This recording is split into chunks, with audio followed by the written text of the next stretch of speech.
I'm hoping that you guys can see me, but yeah, so this video is for those of you who are working from home.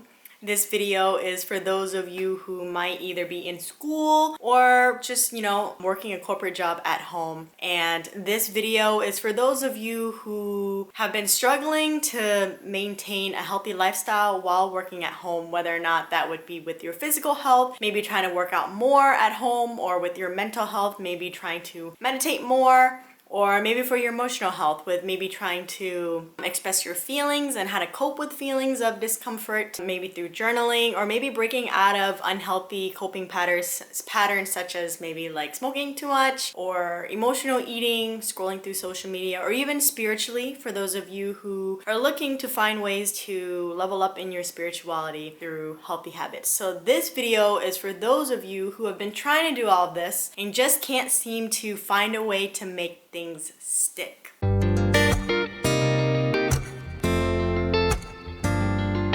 Hey guys, welcome to my YouTube channel. My name is Malisa. I am a holistic health coach who helps people navigate through their mental health journey. And in this video, I'm going to be sharing with you guys 3 tips to make your healthy habits stick. So without further ado, let's just get started. The first place that I would definitely have to start is with myself and my own story. I feel like I've been working at home for about 1.5 years now, and along that way and along that process was definitely a series of trials and error in trying to develop and cultivate healthy habits that nurture my physical health, mental health, emotional health, and spiritual health. And yeah, it's definitely taken some time for sure. And as far as what I've learned along the way, I guess this just kind of leads to our first tip, is that anytime that you are trying to start a new habit, it's so important for you to start small. So why is it important for you to start small? Well, let me tell you this. Have you ever tried to, set a goal for yourself? You're like, yeah, I'm gonna go work out. I'm gonna go work out 5 days a week starting now. And then you start working out maybe 2 days in a row, 3 days in a row. And then like the 3rd day, 4th day, you just so happen to miss it because, it's hard to build habits. Life gets in the way. And then you just end up not following through. And that's where it stops. And then you kind of just get into the habit of,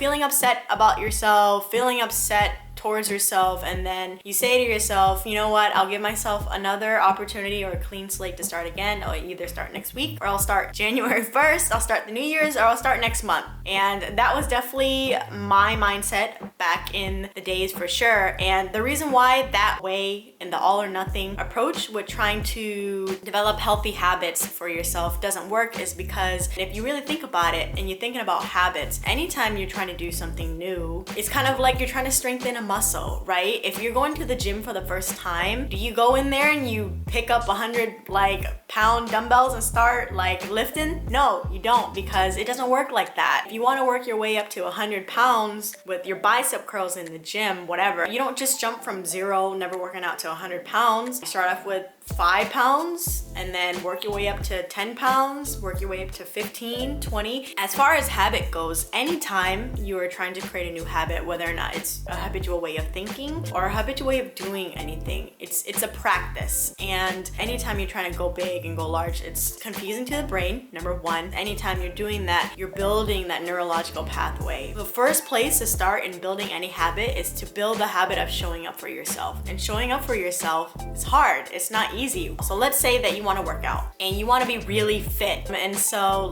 for you to be able to consistently do that, you want to be able to do things consistently where it's so easy. It's so easy that it's impossible for you to say no. I'll give you an example. When I first started, I wanted to, because I kind of fell off with the gym because of how I used to approach things. But when I fell off with the gym and I decided to just pick things back up, I wanted to do things differently. And I said to myself, instead of going all in, why don't I just do baby steps? So that every time I do try to go to the gym, it's almost impossible for me to not do that. My way of trying to start small is jogging for 10 minutes. In 10 minutes, when you think about that, jogging for 10 minutes, that's so easy. Anybody can do that. And so if I can jog for 10 minutes, and I can do that for myself consistently, it becomes habitual. Then in the future, I can show up to the gym and lift for an hour or work out consistently. And so that's why it's important to start small. So the second tip is this. It's important to check your mindset, because anytime you're trying to grow or anytime you're trying to achieve your goals for yourself, it's so important to have a growth mindset. And a growth mindset is someone who is okay with setbacks, is someone who is okay to quote unquote fail. A growth mindset is someone who perceives their setbacks as an opportunity or a learning opportunity for growth, because that's very important and that's what's needed for you to push further. Because then someone who has a growth mindset understands that progress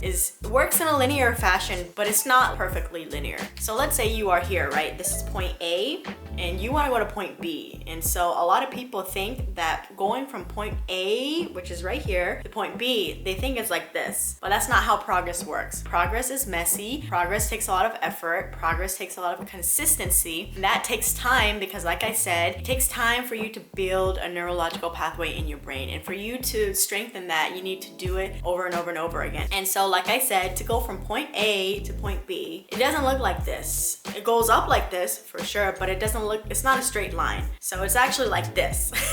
To go from point A to point B. That's what true progress looks like. The fixed mindset is someone who, let's say you go to the gym or like you're trying to eat healthy, you eat healthy for 2 days or whatever, and then you miss a day, and then you kind of perceive that I missed a day, I failed, I'm a failure, I can never accomplish anything that I try to achieve for myself, I'm done, I'm gonna quit. That is a fixed mindset, because then that person, let's say you have 2 people, right? One person has a fixed mindset and another person has a growth mindset. They're both doing the same thing. The circumstances, age, range, everything. Both of those people can be in the same situation, but they perceive the same situation differently. So let's say 2 people achieve the same goal. They work out 2 days in a row and then they miss a day. The person who has a fixed mindset would perceive that as a failure, but the person who has a growth mindset would perceive that as, oh, okay, you know what? I missed a day. It's not a failure. It's part of the process. I'm just gonna try again tomorrow. The person with the fixed mindset does not try again tomorrow. They just end up quitting. So then my question for you is, ask yourself, be honest with yourself, what mindset do you currently embody right now? Moving on to the third tip is to design an environment that supports your growth on a subconscious level. What do I mean by that? So as far as like your environment goes, and the way that we work as human beings is that we are constantly scanning our environment on a subconscious level, and our brain is constantly taking in information and perceiving it as friend or foe. This, I don't know the term, I think it's just called introception, but it's part of our fight or flight system. We're constantly on a subconscious level scanning our environment through our senses, through our sense of taste, through our sense of sight, what we hear, what we feel on a subconscious level. So let's go back to the example I used with meditation.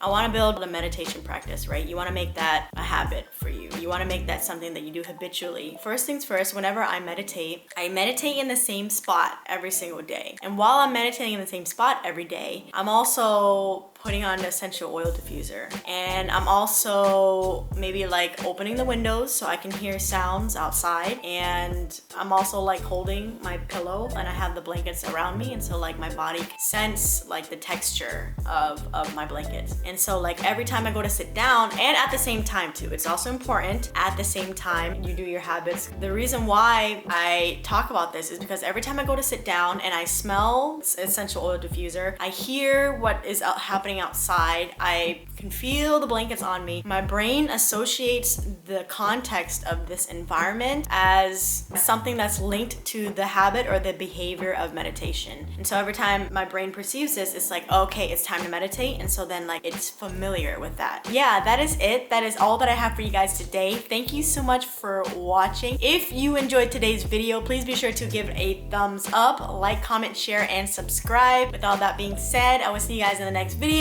Peace, much love, and many blessings to you.